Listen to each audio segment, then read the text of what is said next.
Welcome to The Safe Space, the podcast that's about those things in life that affect our romantic relationships and how we can identify and manage them for the benefit of ourselves and our relationships. I'm Yvette Johnson and my co-host is Ian Fraser. We both have a keen interest in mental and emotional well-being, as well as the dynamics that affect romantic relationships. And in this podcast, we'll share our personal experiences as we chat to a range of experts about the good, the bad, and the unhealthy of relationships. We hope you learn as much as we did from these conversations. Before we begin, though, a quick disclaimer. This podcast is for informational purposes only and does not offer mental wellness advice. If you or someone you know is in need of professional help, we have some links for you at the end of the episode and in the show notes. Welcome to The Safe Space. We've got two fantastic guests with us, as always, in our recording today. And hello, Ian. How are you? I'm good. How are you? Oh, yeah. Oh, very good. Thank you. Okay, so today we're talking a bit about ADHD, but you never know what's going to come up, and we're going to learn so much as we do. I'm interested in this podcast because ADHD or ADD, and you start on one path and you have a goal to talk about that. We're going everywhere. So that's interesting that you say ADHD and ADD, because I'd like to know the difference, but we're going to get to that. So our guests today, we've got Leandra Otto, we've got Hykie Berg. Guys, thanks so much for being here. Appreciate your time so much. Thank you. Wonderful to be here. Thank you. Okay, so Hykie, of course, is a South African actor and an author and a man with a great story. He has written now 3 books. One is about to launch, which we're very curious about. And he also, of course, won Survivor South Africa and the Maldives. 2010. Maldives. What a beautiful place to do that. 15 years ago. Wow, but it must have been pretty amazing. Looking back at your background, I mean, you went and won Survivor. Okay, so now let's talk a bit about your background, because I know that you have professed that you have ADHD, but you also have other things that you've had to deal with in your life. Can you give us some background on who you are and what you've been through? Sure. I was definitely a kid that was undiagnosed with ADHD in primary school. And so I think evidence has just shown us over the years that if kids under the age of 9, probably, under the age of 9, if they go undiagnosed, that they will probably eventually, 60% of them will fall into destructive behavior and start drinking and start drugging and stuff like that. People think it's the other way around. It's not. People think that the medication would promote addiction, and it doesn't. It's actually the other way around. If they don't get diagnosed correctly and they don't get put on the correct medication, correct, dosages and stuff, then the chances of them falling into destructive behavior is so much bigger. Because what amphetamines and what drugs do with a child with an ADHD brain is different than the feeling that we get, is different than what people get that don't have ADHD. So I got involved in drugs and alcohol at a very young age, and they just kind of spiraled out of control. And after school, it just, my life ended up in treatment facility after treatment facility and stuff like that. And then only years later, I was diagnosed with ADHD, because in the process, I was diagnosed with bipolar 1, then I thought bipolar 2, and then I ended up in Weskoppies, and I thought, but this one is as mild as a horse because you're running around naked in the streets all over the place. But that was all substance-induced. And then a lot of kids with ADHD will be diagnosed with oppositional defiance disorder. What? Say ODD. That again? Yeah, oppositional defiance disorder. It's, and I was absolutely that kid. I suppose the way it played out in my life was just pushing the boundaries as far as I could, because the reaction that I would get from people actually made me feel I was alive and I was somebody, and I think at the root level, it all comes down to abandonment, and all you want is just acceptance, and But and so eventually I got clean. I got into the acting world. I went and studied drama, and I've had an incredible acting career with a whole bunch of bumps in the road as well. And then when I finally got diagnosed with chronic, kind of ADHD, and Leandra will tell you more about this, everybody's a little bit ADHD, but there's a big difference between, let's say the auntie on the street that feels she's a bit distracted and stuff, and somebody that's got the neurological condition of ADHD, where your executive function just works completely different than anybody else's. But when I was diagnosed and I was put on medication, I couldn't use the medication because I abused it. Because I've got substance use disorder, together with ADHD, it makes it very difficult to treat, because the only medicine that actually really works for me is stimulants, because that is probably the only stuff that really, really works. But I'm addicted to stimulants. I get addicted to it. So treating me is quite difficult. So there's been stages where I've gone back onto medication for a while, and then I go off it, and then I go back on medication and go off it. At the moment, I'm off it again completely. I went back on medication about a year and a half ago on Vyvanse, and it worked well, and then it didn't work so well again. And then I went on Contramol, which is the generic of Concerta, and that kind of worked well for a while. And then and then I just thought to myself, now, I went to my psychiatrist and said, I can't. This sounds frustrating. It is frustrating. Did you not become despondent, depressed? Did it not lead to other mental health problems? No, very much so. I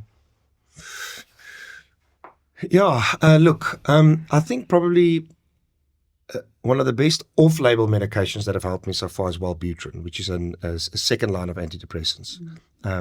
It's a strong antidepressant, but it has shown that it has helped with ADHD. But nothing works the way that stimulants work. It's just my metabolic rate, the way what psychiatrists do nowadays is they actually test how quickly you metabolize drugs.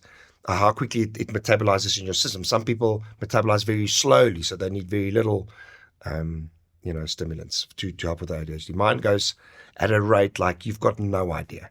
So they just had to up the prescription and stuff, and I just said no, and it becomes chaotic. So there's a stigma about, kids being put on things like Ritalin and, I don't want my kid on medication. I don't want my kid over-medicated. But you're saying that actually the problems will come if we don't diagnose and we don't get the right medication. Yes? Yeah, I think it all boils down to if it's necessary. And that's where proper diagnosis comes from. So like Hykie said, if we can create awareness that kids need to be diagnosed early, intervention can take place, whether it be medication or therapies. And I think we don't only get stuck on medication. It plays a vital role if it's necessary for a child, but also the therapies. It's like trying to live a healthy lifestyle and going, okay, I'll just pop a diet pill. Everything's going to be fine. But you're not changing your eating habits. You're not looking into your exercise routine. You're not learning skills to cope and deal with the challenges that you are facing as a result of your condition. And that's where treating ADHD specifically is a treatment plan. So it's working with psychologists to learn the skills, and we'll get into the behavior and the destructive behavior of ADHD and how it plays out in our relationships, but how to learn the skills to be able to cope. And it's an ongoing thing. It's a daily battle. You mentioned that it's quite frustrating because sometimes certain things might work and others not. But if we see it as a journey and not just a destination that we need to get to, that's when the little puzzle pieces fall into place. I love that because I'm a very big believer in not just isolating one particular area of the body. The body is a unit that works in coherence with other parts of the body. And obviously when one part is not in coherence with the others, it all falls apart. And then you go to a doctor and the doctor treats that particular problem. Yet you've just alluded to the fact that it's diet, exercise, etc., etc. These are all different components which we could have conversations for days about, which ultimately lead to a solution, in this case, ADHD. I love that. You see what parents usually, not all parents, but they usually hope for a silver bullet. Like you've got this kid and he's all over the place and very impulsive and, a nuisance in the class just because, not because he's naughty or anything, just because he processes information differently. And so they hope for like this one tablet or this one thing that's just going to sort my kid out. And it doesn't work that way. It's a complete, package. As we start on this conversation, I'd like to just quickly preface it by asking this. Is ADHD in children potentially masking a future problem? In other words, is it a precursor to something that is a bigger issue which only reveals itself in later life? So I think from the psychology perspective, it depends on the specific level that you fall on. So if I can maybe just quickly touch on the beginning and start where ADHD starts, it'll make more sense. Please. So we previously used to speak about ADD and ADHD, and our diagnostic and statistical manual has changed, and we now only refer to ADHD. So previously ADD was just the inattentive type, so you weren't hyperactive, you just struggled to focus, and ADHD was hyperactivity, impulsivity, and and loss of focus. Now we have ADHD 3 types. So you have the type that is inattentive, you have the type that is impulsive and hyperactive, or just one of those 3 in isolation. So it's basically just combined that condition. So we only speak about ADHD in general now, with your specific subtype. And the biggest challenge with ADHD, like Hykie also, we chat about it often, is the fact that we are dopamine seekers. Okay, so the dopamine levels are not in a correct balance. Our neurotransmitters are not completely organized and all functioning in their row like they should, and dopamine is one of the big culprits. And what medication actually does, just to touch on that, is it actually helps to stabilize and to rectify that balance of the dopamine. Because what happens with ADHD, and that's where your question comes in, is the dopamine-seeking behavior. That's the new buzzword and that we refer to, is otherwise known as TikTok. Correct. No, but I mean, if you sorry to interrupt you, but if you go on social media, you will find hundreds of people now that said, how do you find your dopamine? So you've got these ice baths and you've got all these things, and it's all people.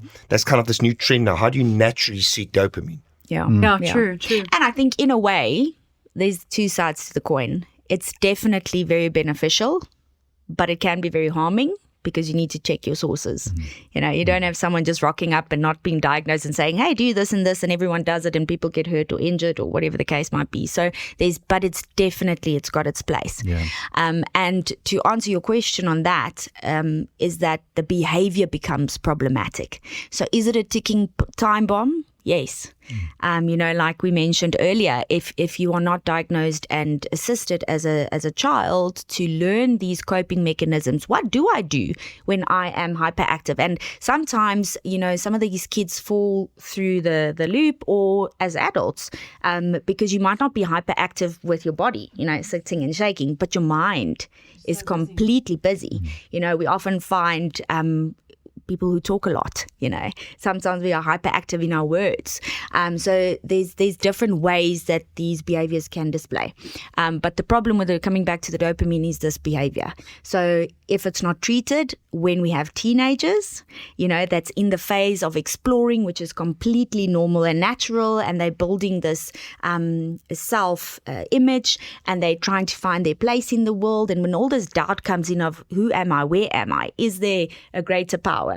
These things are normal for teenagers, but then they start to explore with challenging behavior and maybe not the correct things, and they get stuck on that. So this dopamine seeking behavior then becomes problematic. When they're little, it's being restless, it's maybe hitting a child and seeing what the reaction would be, not because they are malicious or because, like Hykie mentioned, they've got some sort of disorder like oppositional defiance disorder. It's basically just opposing authority, not having a regard for what the outcomes would be, not being worried about what the repercussions would be, and not really having remorse. You just do deconstructive things because you actually just want to get a result, and you don't have a lot of remorse. But that's something totally different, just to clarify that. So yes, in my opinion, I think it is very, very important, the younger. But it doesn't mean that as adults, if we weren't diagnosed, that it's the end of the road. There's definitely interventions that can help. You mean there's hope? There is hope. Yeah. And when you're an adult, you obviously, it's easier to process these things. So in therapy, you actually catch on quite quickly if you are willing and open to implementing what you are then exposed to in therapy. Can I tell you how many adults that I've met? And the same with me. When I actually finally realized what was actually wrong with me, what a relief it was. That was the hope. When I finally realized the fact that I can't remember a single thing every now and again, or where I look at my brother, he used to study and he'll just read through a piece of paper, and when he would quiz me, for example, on something, he would learn while quizzing me, and I have to read through something over and over and over and over again and write it down. When names just disappear, I'll meet you now, 5 minutes later, I will just forget about you. When priorities, without medication in my life, I cannot, I've got a whole list. I do this every single day of my life. So I've got a whole list of things that I need to do. Now, for my wife would say, that's priority number 1. You have to do that today. And then this is second, and then third. And okay, if you don't get to the other things, that's kind of okay, but you have to do those 3. For me, all those things are equally important and equally unimportant. Like, I just cannot prioritize. Yeah. And so it can become so chaotic. So my whole life I thought there was something wrong with me because I was told I'm the crazy kid, and there's, because when I grew up, nobody really thought about ADHD. I was just a problem child. So when I finally, got the diagnosis, I thought, well, that's all that's kind of, and it's not that ADHD is right or wrong. I mean, I think they've, I don't know if you know, but ADHD is the most researched mental health condition in the world. No. Yeah. And the medicine of ADHD is the most successful of all mental health medicines in the world, even antidepressants and everything stuff. The ADHD medication is, from all mental health perspectives, ADHD medication is the most successful. But I don't see ADHD as a... the reason people saw it as a problem was because it didn't fit into the mainstream kind of status quo. And of course, Leandra, she's the pioneer and the founder of Creative Kids, which is a primary school group of primary schools, which does remedial education. Now, there's a little stigma on remedial education, but remedial education is just the approach that's different. So you take all these kids and you put them in a school system like that, where the approach of education is just different, and they thrive. So it's not that ADHD is right or wrong. It's just we just process information different, and our executive function works a bit differently than most people. And if you put them in the right environment, they thrive. So, yeah. That is news to me, hey? It's total news to me as well. Mm-hmm. So I always, I don't know why I thought this, but I assumed, ADHD is a child's issue. It's something that happens to kids and they outgrow it. And usually it's the parents' fault, and there's a problem in the household, or the child just needs some discipline. That's all fallacy, isn't it? Mm. That's just all fallacy. Because if the medication is working, it shows that the brain needs the medication. There's something going on there. And you having, become so, such an expert on it. Let's talk about those stigmas a bit, because, maybe someone has a child that has ADHD and they're like, well, he'll outgrow it. But no, that didn't happen for you, for instance. Mm-hmm. You still have it. Yeah, well, some outgrow it. There are some. It can be outgrown. It can be outgrown, but some don't. And then there are various. I've listened to various podcasts and read so much about, is it easier for an adult to deal with ADHD than with a child? And there are various opinions concerning that. But just to get back to the medication quickly. So what happens usually is a child or somebody would get diagnosed and they would go on to Ritalin or Concerta or whatever, and they'll have incredible side effects.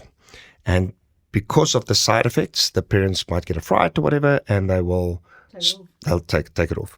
What parents don't know is that, for example, a child might have side effects to Ritalin, but they might not have side effects to methylphenidate. Now, this is very funny. Methylphenidate is the generic of Ritalin, because it's methylphenidate. Ritalin is methylphenidate, and methylphenidate is methylphenidate. Okay, but what generics companies do is that it's not 100% exactly the same. So, for example, Concerta is also methylphenidate, but it's long-acting, and Contromol is the generic of Concerta, which is also methylphenidate. But what the generic company will do is they'll say, okay, let's say that Concerta consists out of X, Y, Z.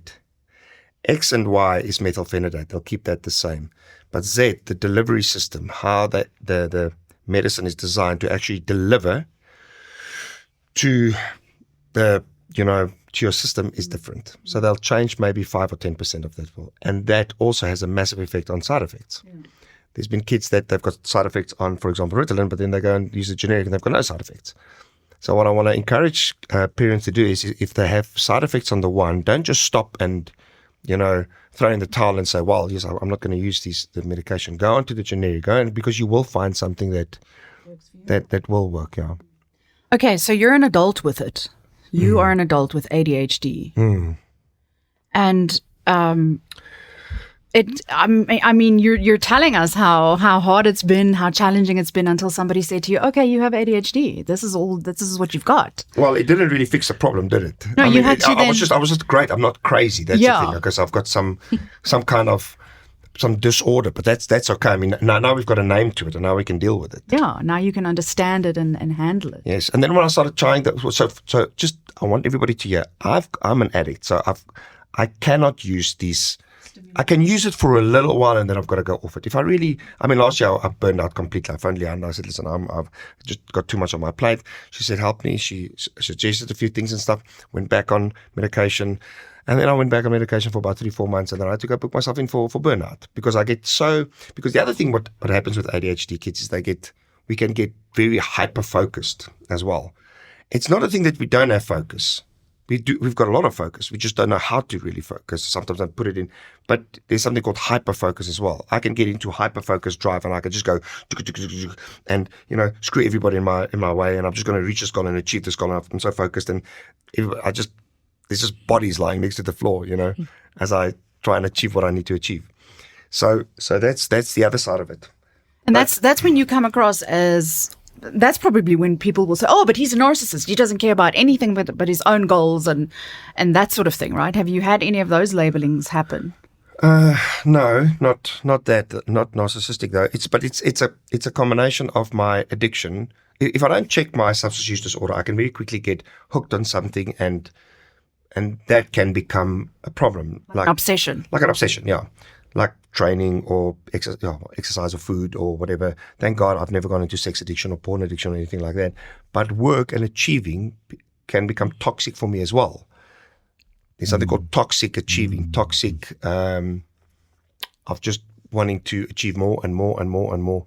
And so, yeah.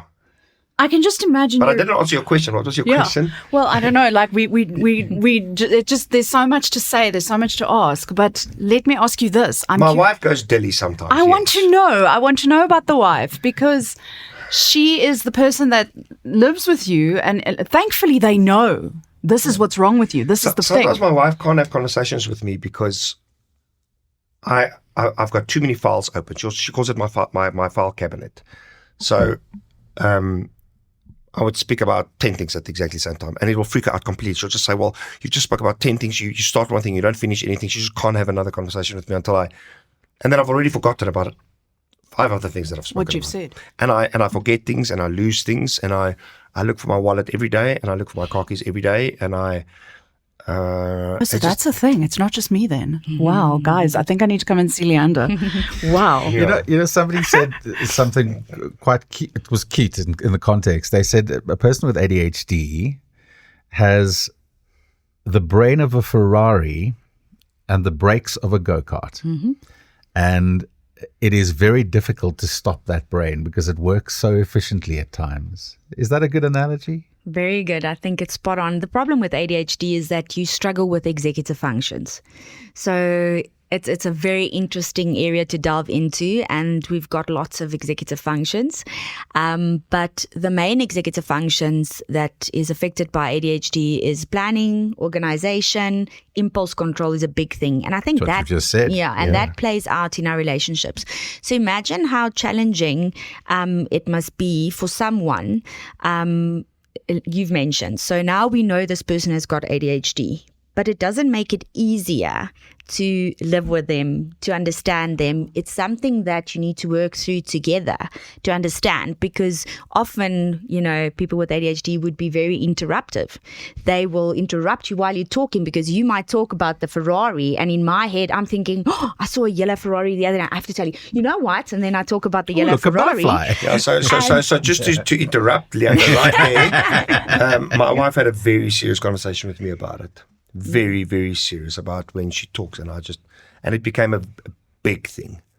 Like when she talks, I need to. It must be very frustrating for a person who is on the receiving end of somebody with severe ADHD. Because it seems like you're being disrespectful. Rude, you know, a lot of people connect it with respect, and you are rude and you are disrespecting. I'm not valuable enough for you to listen to me and to actually finish my sentences, which is important in a relationship. So I always say I wish I could have an internal camera. Anyone out there willing to do some research and develop one in our brains to show what's going on in a person's brain with ADHD? Because when you are listening to a person, imagine how hard they need to try and just go, keep that thought. Now we're focusing so hard on just retaining that thought, not speaking, not interrupting, that you actually lose what they're talking about anyway. So those kind of things plays out in a relationship. But obviously there's skills that you can learn to combat that. It won't ever be easy, but it'll be easier. If that makes sense. And maybe referring back to when Hykie mentioned that, you know, you can outgrow it. I think it's more a case of you learn to cope and deal with your challenges, and you've got those skills, and then you cope better. So it might seem like you've outgrown it, but you've actually just learned to cope. And that's why you might still have setbacks, or you might have bad days and good days.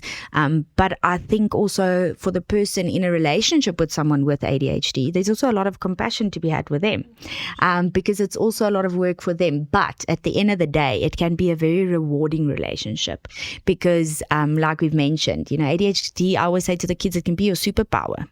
Do you know that you can do 8 things all at once? The problem with ADHD is that we need to finish them. Hang on. So actually, I'm just seeing a whole other side to this. You've alluded to your wife having a serious conversation with you. You've just alluded to the fact that the people who are on the receiving end of that ADHDism, let's call it that, also need to be counseled. In other words, it's a unit as opposed to just the patient.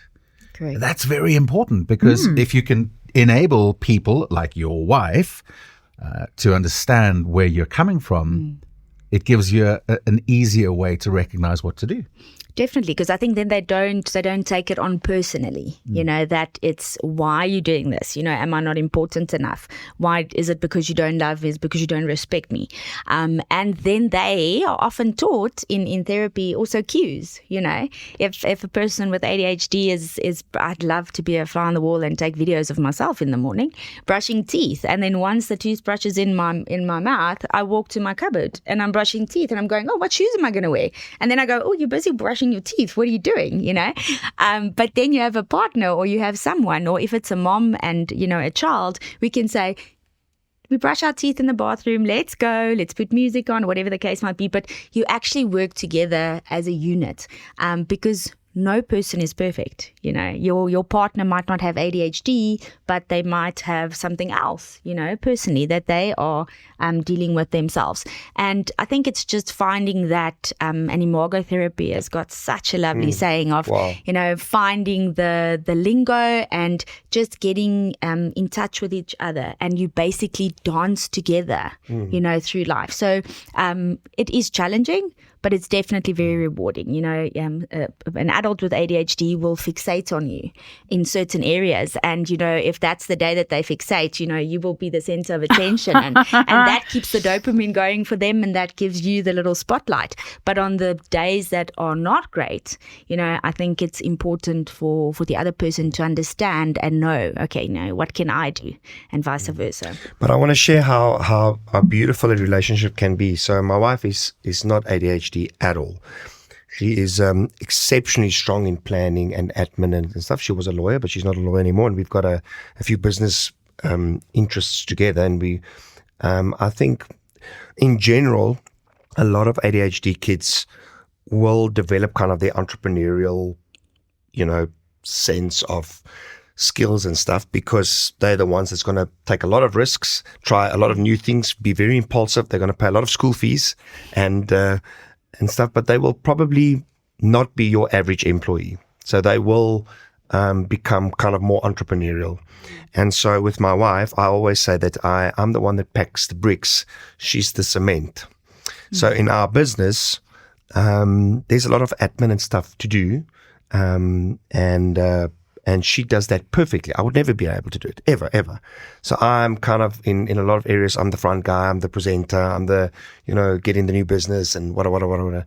And she's the one that does all the admin and keeps it all together. So in a relationship, it's beautiful. But we've been for therapy. We've been for imago therapy, my wife and I. And we've been for counseling because she had to understand, I had to understand her frustration because I would sit there and go, well, I can't understand why you're so frustrated because in my world, everything makes sense, And in her world, and imago therapy is so beautiful. The best way, I've listened to Hubbard, the great psychologist.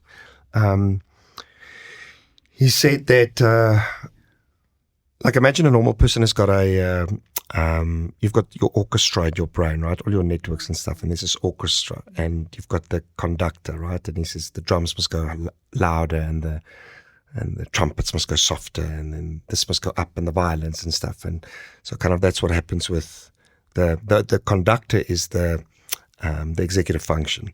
And somebody with ADHD has got the orchestra, but it doesn't have the conductor. So the medication solves that problem. Medication brings the conductor. And they haven't really found anything else that doesn't just bring the conductor except the medication. It's so weird, really. So I've listened to a whole bunch of these podcasts. So you've got this orchestra that's, everything is ever hard, ever sag. Everything is just chaotic. I've got the orchestra, but it's everything. Yeah, it's actually quite chaotic. Okay, so stop, because I'm sitting here thinking, oh my word, maybe I need to go and see someone. Listen, I do that. And Ian and I have talked about this, where we start things and we're so gung-ho for them. And then we're like, I'm bored with this. I want to do this now. I want to do this now. Thinking of this, thinking of that. I do that. I brush my teeth and then I go do a million other things. And then I'm like, okay, listen, let me just get back to and I'm thinking, okay, wait.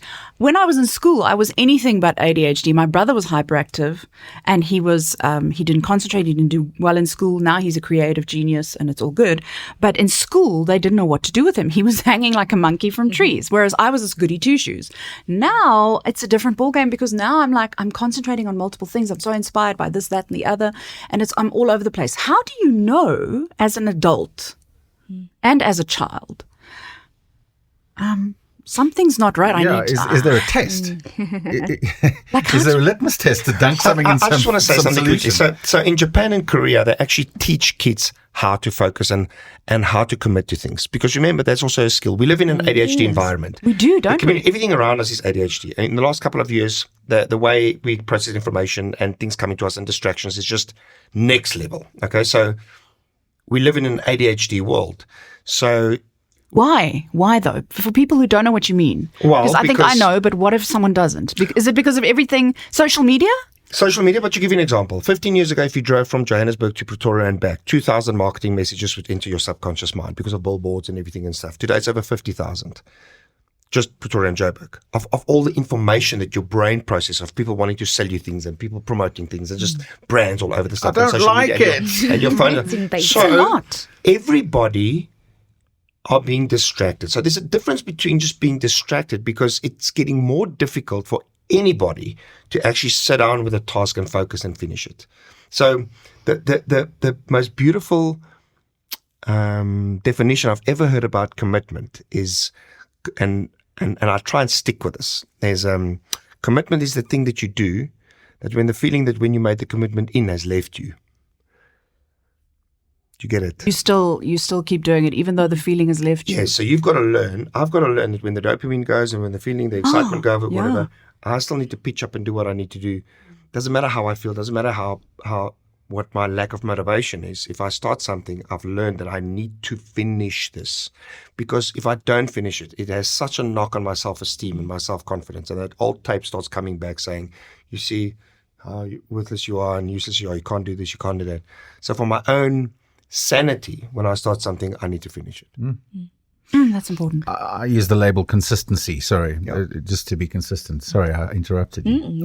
No. So just getting back to the question, is there a test? I wish I could answer it in a one-liner. Yeah. Because there's so many things that you need to take into consideration. There's obviously certain symptoms, in the statistical diagnostical manual that we use, but it's not only the symptoms that we look at. You have to look at context, because ADHD is often a comorbid condition. It might be comorbid with anxiety or depression, autism. So there's different things, that it can be comorbid with, but it could also be projected as ADHD on the forefront, but it's not.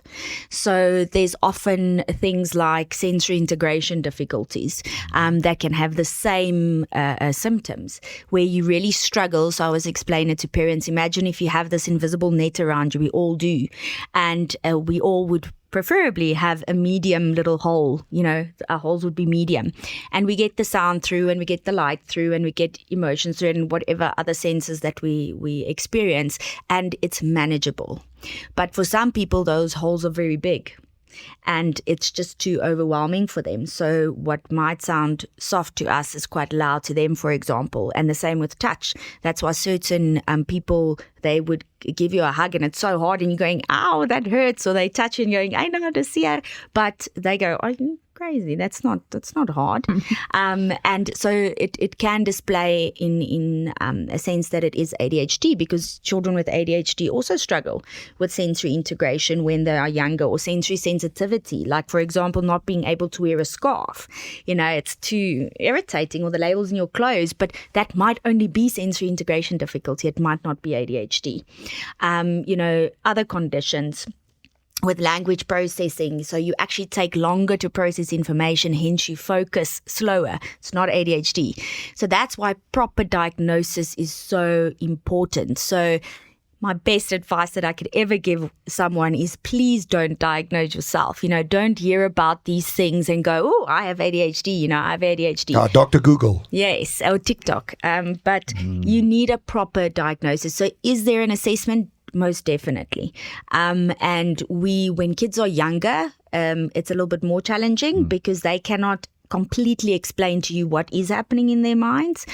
So it's a process of elimination. So we do thorough assessments, because the last thing that we want is to refer a child for medication and it was a sensory processing difficulty that actually needs OT. So we do thorough assessments. We do a cognitive assessment, a sensory assessment, language assessment, learning assessment, all in one. And at the end of the day, we can then say, you know what? There are definite symptoms of ADHD, or, it might be a learning barrier, for example. And we then refer for medication combined with all the different therapies. I appreciate that you're speaking from a child therapy point of view. Let's bring it to an older age for those people who maybe are parents but don't have that issue with their kids. Maybe they have that issue themselves. I'm going to open up and be vulnerable for a second. And my question really is, what do adults in this situation do? I am going to tidy the house. It's a random Tuesday morning. I'll make my bed first. And on the bed is a T-shirt that I've taken off before I went and showered. So I'm going to quickly take the T-shirt and put it in the laundry. So I take the T-shirt to put it in the laundry. And when I get to the laundry, I see that there's other dirty clothes. And I'm like, you know what? That basket is now full. Let me quickly pop it into the washing machine. So I go to the washing machine, which is in the kitchen, and I pop the laundry into the washing machine and I put the powder in. And as I open the cupboard, I'm like, oh, I'm missing, I need more powder. So I pop onto the phone and I go to check his 60 and I go and order washing powder. And while I'm there, I'm like, oh, what am I going to do for dinner? You see where I'm going with this? And actually, what I was trying to do is make the bed. Correct. But 17 steps later, I'm now completely lost and the house is not tidy and I'm all over the shop. Yeah. This is the question. Am I ADHD? Should I worry? So that's where the assessment comes in, because you might just be very sufficient. And I'm talking from an adult point of yes, view. Yeah. Well, you got 30 other things done, which is great. Sure, so now we just need to tidy that. That's what you were saying. Yeah. That's the superpower. Yeah. So that would be one of the symptoms of ADHD. But again, like I said, it needs to be, there's a whole list of criteria. And obviously there's also other things that we look at. So as an adult, you would go to a psychiatrist or to a psychologist to start off with. Okay. And they will do a thorough assessment. So there's different criteria that we look at. We also look, again, like I said, at the context. Has there been trauma? Have you been exposed to trauma recently? Is there grief? Because our minds is like, imagine this amazing HD recorder, the best one you've ever, kind of seen. And all the pictures are being taken as you go through life. When there's a traumatic event or you're experiencing a traumatic situation in your life, it kind of shuts down and all the pictures fall on the floor. And your brain needs to start making sense of things. And that's where some of the scatteredness can come from as well. So we look at all those things as well. So to answer your question, we would look at how long has this been happening? Is it something that's been lasting longer than 6 months? Has there been trauma? Because it could be a trauma-induced response. So context, very important. What's been happening in your life. And then if those are cleared, and that's one of the symptoms that you are sharing, we would go deeper. We would ask, do you lose your things often? Do you misplace things often? Is there a lot of interruption? How's your time management? How are your relationships? What do the people in your life say about you? So we would ask, those are just a couple of the questions, but we delve deeper into those things and basically diagnosing ADHD. I wish there was an amazing brain scan or a blood test, but there's not. So it's definitely eliminating, other options to make sure that this is, what we are dealing with. I just want to say something about trauma. So people think trauma has to be something big, massive, like a big car accident or something, and that's not the case at all. Trauma can be something as little as a breakup of a relationship or a friend rejecting you and saying, listen, I don't want anything to do with you anymore. Your pet passes away, or that could be traumatic. People have this idea that, but something big, massive has to happen. It's not true. The small little things, even as a child, right? When you feel that you're being rejected or not loved as much as your brother, just purely because your mom gave your brother the last scoop of ice cream and not for you, but you forget that you actually took from the bowl earlier that day and mom saw that and your brother didn't get. And so you make up these small little kind of stories in your mind that you're probably not worth it. Even small little things like that is traumatic for as a child, and as we grow up. I think we go through. Well, not think I know. Like we go through so many things that we just kind of disregard as, that's okay. I can handle it. I can handle this. And we go through small little things that's actually so traumatic for us. And very few people. There's still a stigma out there for people to actually have it. To go see psychologists and psychiatrists. There's such a big stigma. I've got the greatest team around me. I've got the greatest psychologists. I've got friends that are psychiatrists. I've got other psychiatrists. I've got therapists. I've got life coaches. I mean, how do you expect to go through life and become... I hate it when people say the best version of yourself. Everybody's like, live your best life. That's like the best life. And that all. But anyway, how do you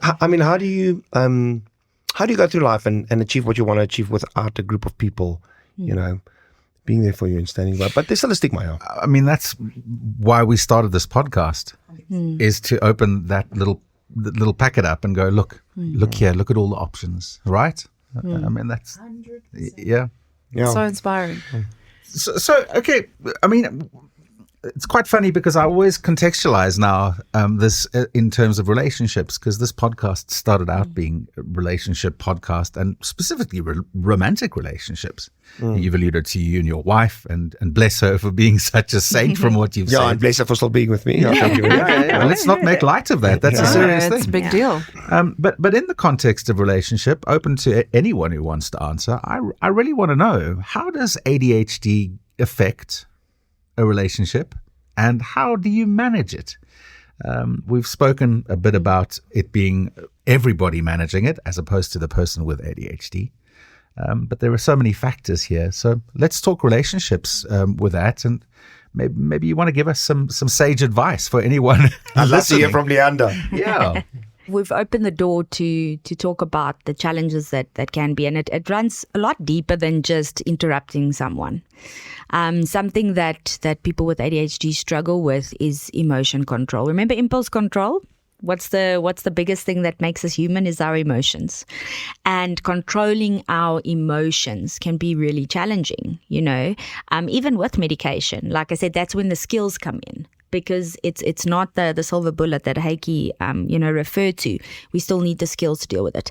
And you can imagine being in a romantic relationship and sometimes not being able to control your emotions, number one, or struggling to control your emotions, and number two, having the impulsivity then of thoughts and words just splattering out, So now you really irritate me. What you did, I do not like, and I'm thinking, that was actually a pretty stupid comment that you just made. But instead of just thinking it, I say it. And the person then is like, so now you're calling me stupid, so now I'm disrespecting you. So it's this unfilteredness that really is quite challenging, that then obviously plays out in relationships. And like I said, sometimes just maybe when you are angry, it's very easy to just let it out instead of keeping it in, thinking, calming down. The worst thing you can tell someone with ADHD is, I'm very upset, but I don't want to talk now. We can talk about this tomorrow or later. There's a burning fire inside of that person because they want to resolve it. They want to resolve it now, whether they are fiery, where they are. And in that case, you can't resolve it because you are completely out of your frontal cortex. You are at the back of your emotional reptilian brain. The reptilian. We've talked about this. And you cannot think rationally, You are not accessing your logical reasoning component of your brain. So that, in my opinion, causes some of the major challenges in relationships is, if we can get to the point where like therapy has helped and medication has helped, or whatever your treatment plan is, to be able to regulate your emotions well and to, step back and say, okay, let me hear what you've got to say without interrupting you, without just splattering my emotions on you. I often refer to it as the reaction versus response. Correct. Taking some time to breathe, formulate a response, and then come back. But flip, that's so hard. It is. It's hard for any person without any conditions or ADHD, because I think we live in a society and in a world where instant gratification is ridiculous. Like, I want food, I stop now. I get my food at the drive-thru within, 5 minutes? So our brain is so conditioned. I want to know something. Hey, Siri, I don't know how to write this letter, chat GPT. So everything is so instant, the gratification, that we automatically, those neurological pathways are, do it now, fix it now, let's discuss this now, or let's work on it now. Whereas in that case, we need to go back to the basics of the brain, and not the conditioned brain. So this is a real thing. Once again, I've said these words in one of our podcasts before. This is a brain thing. It's a physical, biological thing. The brain is in a mode where it can't process, it can't be rational. So some of your advice then right now is take a step back, calm down, regulate, self-regulate. Because I had another word in there as well. I was going to go there. Yeah. So that's important. Is don't say no. I want to sort it out right here and right now. I want to address it right here and right. For your own sake and for the relationship's sake, do that thing where you actually do count to 10 or 100. Go and walk in the garden. Yeah. But when I go walk in the garden, I'm just thinking, and I just run back to him and I'm like, nah, you did this and you said this and you shouldn't. Yeah. And you're saying, no, don't do that because you're going to do more damage. But also, like I said, like in relationships, you've got to know, have you ever done strength finders? No. Gallup Strength Finders. So it's a test that you do online. It's those personality tests where you're the red or the green. Do you know which personality you are? I'm yellow and red. I don't know that. Have you done the trees? No. Have you done, we're going to have to put all of these tests in the show notes. Oh, wonderful. Yeah, okay, you've done everything. So Strength Finders is, I think you pay 750 Rand. And then you go through this test. It takes about 45 minutes. And then there are 36 strengths. And they give you 5 kind of, what is your top strength, your top 5. And the chances of your 5 being the same as my 5 is, in the same order is 1 out of, I think, 16 million. It's incredible. Okay, so this test, and what it does is it gives you your strengths and then it obviously outlines what it means. But then if you really want to do this properly, you've got to go and see a strength finder coach. There are a lot of them in South Africa and across the world and stuff, and then they coach you in your strengths. So my strengths are completely different than Geraldine's strengths. Completely different. So your wife's? Yeah, my wife. So in a relationship, often you would meet somebody and her almost placidness and kind of, you would, well, let me put it this way first. You would often confuse a strength, one of her strengths, as a weakness. where if you do strength finders, you'll actually realize that some of the weaknesses that your wife, that you thought was a weakness, is actually a strength. Like one of my wife's strengths is harmony.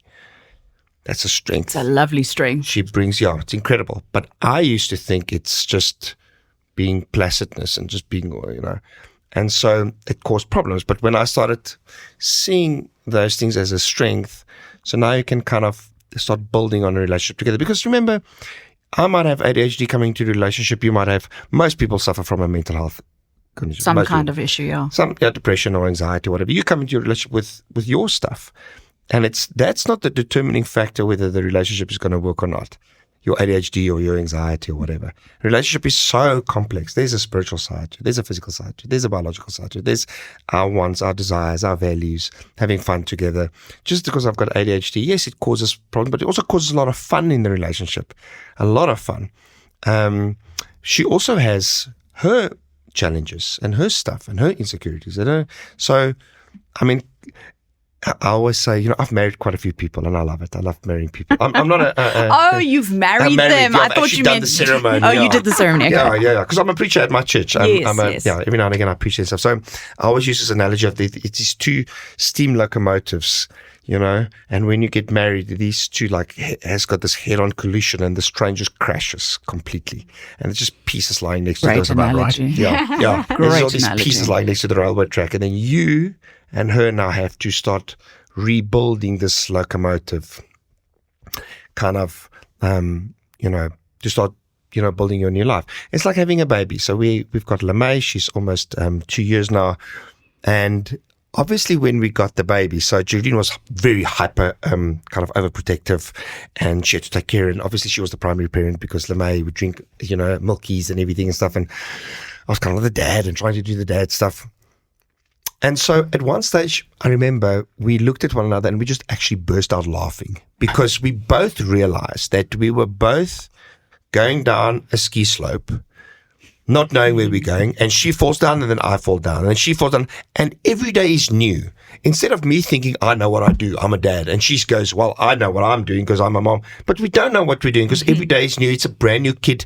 Nobody knows what they're doing. I mean, it's just something, and so having that grace for one another, having that absolute grace for one another, that you're broken, I'm broken, I love you, you love me. I mean, we okay. It doesn't matter what, there's solutions for everything.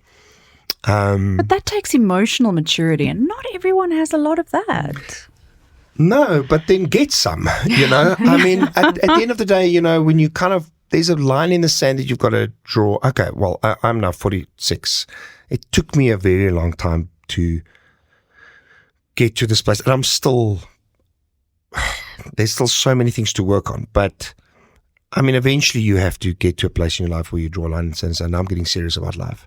I've got to take the stuff that I'm dealing with seriously, because otherwise failure will be part of your makeup every day. So once again, you're alluding to the fact that we need to ask for help. We need to get help. We need to look at ourselves. Yeah. There's nothing to do. I mean, the irony of that for me is the older I get, the less serious I take life, because I realize that it's all just a game anyway. No, but it's because you're making a lot more money. That's why. Yeah. I mean, look at these wonderful studios and everything. So, but I think there is, as you said, there's a sense of humor that you have to have where no one gives you a manual when you have a child. You don't know. Yeah. You don't know what's to come. So you have to look at it with a bit of a smile. Yeah. But I love that analogy that you're mucking in together and figuring it out as you go. Yeah. And to get help along the way, I mean, help is there. Help is there. And by the way, we've also spoken about this. A lot of people don't have the cash. Let's call it the way it is. A lot of people don't have the resources in this country, in the world, to reach out to a therapist, to a counselor, to somebody who is able to help. A lot of people don't have the means to get medication. Yeah. But there is so much good stuff online. Yeah. And hopefully this podcast can shed light to people who don't have the resources, who are potentially looking for help. Where, how? Tell us. Give us some. Sorry to put you on the spot, but tell us. And so I think in terms of just limited resources, yes, you have people who really don't have anything and can't afford anything. And I know our health system, gets a lot of flack, but there are options there. You might wait very long to get in, etc., but there's definitely options where medication is free, but you obviously need to go for the diagnosis and you need to, see the psychiatrist. So there is an option. It's the long road. It's a difficult road, but it is an option. There's also NGOs. So there's family life centers and SADAC, the South African Depression and Anxiety Group. There's a lot of free access or lower costing access as well. And then obviously, you have your professionals that have got practices or that work within medical facilities. So a good option would be to Google in your area. And in general, psychologists and psychiatrists, they didn't become heart surgeons, for cash influx or anything like that. So we're in it because we want to be in it. And I have never shown anyone a way that has asked me for options, is there a way that, you can provide details of someone in the area? And then I would give it to them gladly. I would give fees, for example, and discounted fees, or there's other options. These are the areas you can go to, or these are the practitioners that you can see that's lower costing, and then obviously the free options. So my advice is always go Google the nearest, places to you, and the more specific you Google, the more specific you get your recommendations for. But yes, to get in touch with someone who can either help you or who can refer you, to the correct environment. And when you are turning to social media for support, check your sources. Yeah, be careful. Be careful. Yeah, like we said, it can be very, very, very helpful. But watch the podcast of the psychiatrists that are registered and not the ones like in the news that we had that pretends to be and they're not. Oh, yes, yeah. But yeah, the legitimate ones. Yeah. There's lots online. But don't Google, do I have ADHD? Because that's not going to end well. And also you're going to get into you're going to go down a rabbit hole when it comes to medication.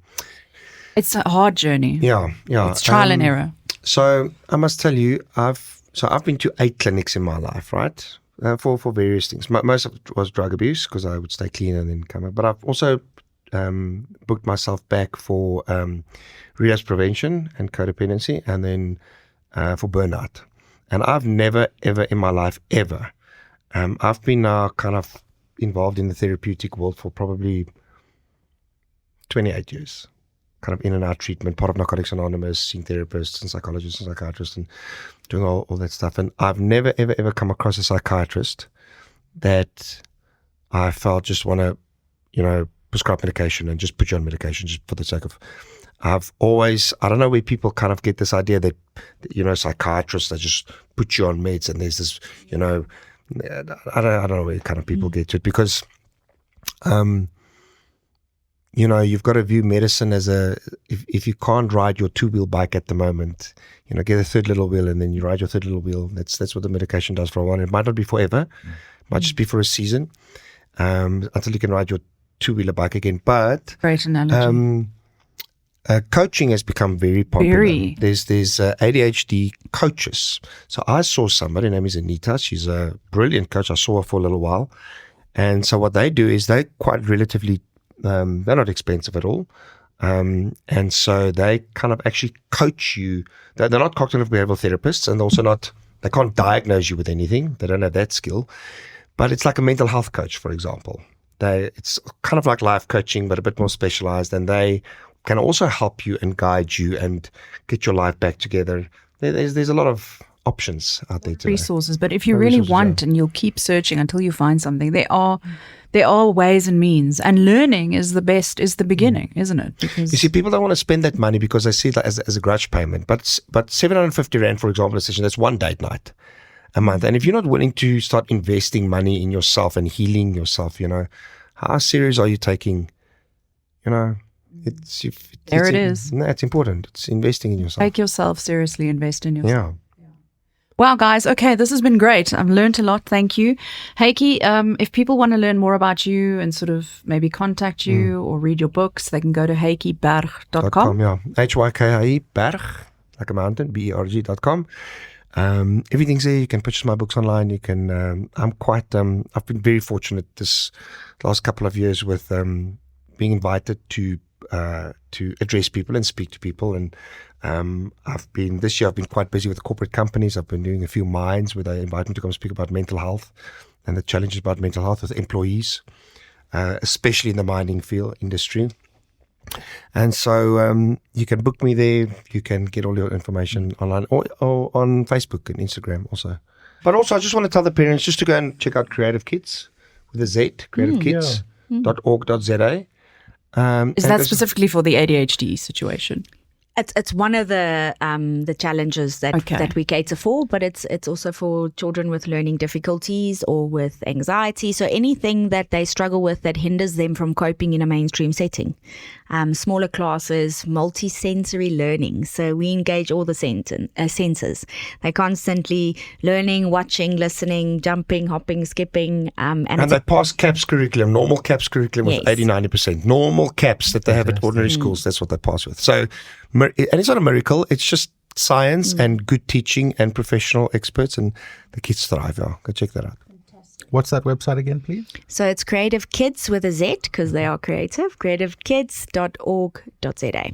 Amazing. And Leandra Otto is an educational psychologist and clearly very articulate about these things. You were probably the most articulate during this whole podcast, making sense of things. And that's exactly why I wanted you here. So thank you. That's awesome. If people want to contact you, Leandra Otto, they Google you? Yes. Yeah. So on Facebook. And then also my website is EdPsychSA. What have you learned, Ian? What have you learned? I have learned today that this conversation could go on for another 3 hours. That's what I've learned. Thank you, Ian. Thanks a lot. I appreciate your time, guys. Awesome. Thanks, guys. It's been great. Thank you. Thank you. God bless. Thank you. Thanks for listening to The Safe Space. You can find Ian Fraser and me, Yvette Johnson, on Facebook. For feedback and questions, kindly email yvettejohnson7@gmail.com. If you need professional mental and emotional help, please don't hesitate to contact SADAG at www.sadag.org. Wishing you emotional, mental, and physical well-being.